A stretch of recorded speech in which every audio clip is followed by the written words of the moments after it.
For more on this, let's bring in former Republican governor of New Hampshire and CEO of Airlines for America, Chris Sununu. Governor, it is an honor to have you here this Sunday with us.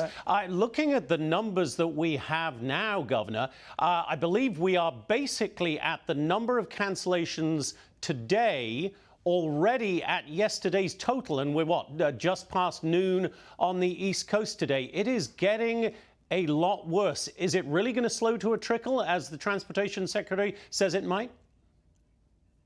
That is a real reality, and we're not talking weeks away. We're talking maybe even by the end of this week. The complexity, I mean, the controllers are a big piece of this. And if you're a controller and you're listening, please, we need you at work. Get to work. The national airspace really needs you to come in. Again, hopefully Congress will do what they need to do and you're going to get paid, but we really need them there. But the complexity on the airline side is even getting greater than that, because it's moving assets. It's controlling where your crews are. It's making sure that folks can make other connections, or they can mitigate around hotspots where, you know, some of the controller issues are the heaviest. Right now, there's 40 different cities that have this 4% mandate on it, but the airlines actually have to cancel even more flights than that just to manage their entire system. So it actually exponentially gets worse, not better, as you bring more flights off the line. The other message here is everything is done in the name of safety. If you are flying, you should not be concerned about the safety issue at all. That's why we slow things down. That's why the government's taking this extreme drastic action. But I can just tell you from the airline side, it is a world of complexity and mess. I talked to one of the guys at a specific airline at the operations center. He had been up for 36 hours just working the logistics of trying to get this thing to work as best they could to meet those mandates. So it's a huge issue. I think it's going to get exponentially worse as you get later in the week. And I hope the folks in Congress are listening. I don't care what party you're from. I don't care what your political bent is. I don't care what your motivations are for saying no the first 14 times now. Say yes at the next vote. It's critically important. They just get the government open. They can deal with all those other political issues. But look at what's happening to your constituents. Look at what's happening to the American public. You got to say yes and get this thing moving. So you do care, Governor, what the political persuasion is, because it is Democrats who have said no that 14 times. So your message is mainly to them right now? Well, my message to the ones anyone who has said no, I think there's maybe a Republican or so that might have said no, and a few Democrats who have said yes. It's just say yes. It should be 100-0 vote. I mean, it's really hit that critical point. It's not a garden hose where you slowly turn it down and eventually it's 10%, then 15, then 20, then 30. Eventually, the whole system kind of hits a tipping point where it's safer to start grounding massive parts of the American fleet, and that could be entire airlines, that could be entire regions. But it just gets safer where the whole thing comes to a halt, because it just becomes untenable at that point. That's just the mathematics of how airlines and the national airspace works. So this isn't we'll just take a few items off the shelf, so to say. At some point it tips over, and in the name of safety, everything would come to a grinding halt. That is not weeks away. That is potentially days away. That's the reality that they're dealing with. And Governor, the Transportation Secretary obviously says safety is his #1 priority here. For those whose flights are flying, should they feel safe right now? 100%. No, absolutely 100%. That's why they go to such extreme levels of canceling flights.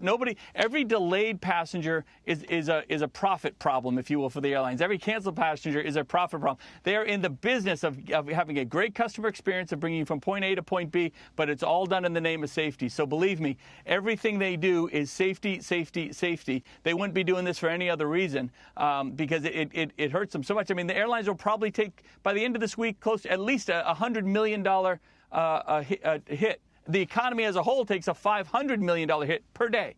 Per day, that's what the numbers really come out to. So if they're moving people around, if they're causing, if these cancellations are happening, it's all being done in the name of safety, and people should feel very good that they're being taken care of, and there's an extra factor built in to ensure the national airspace.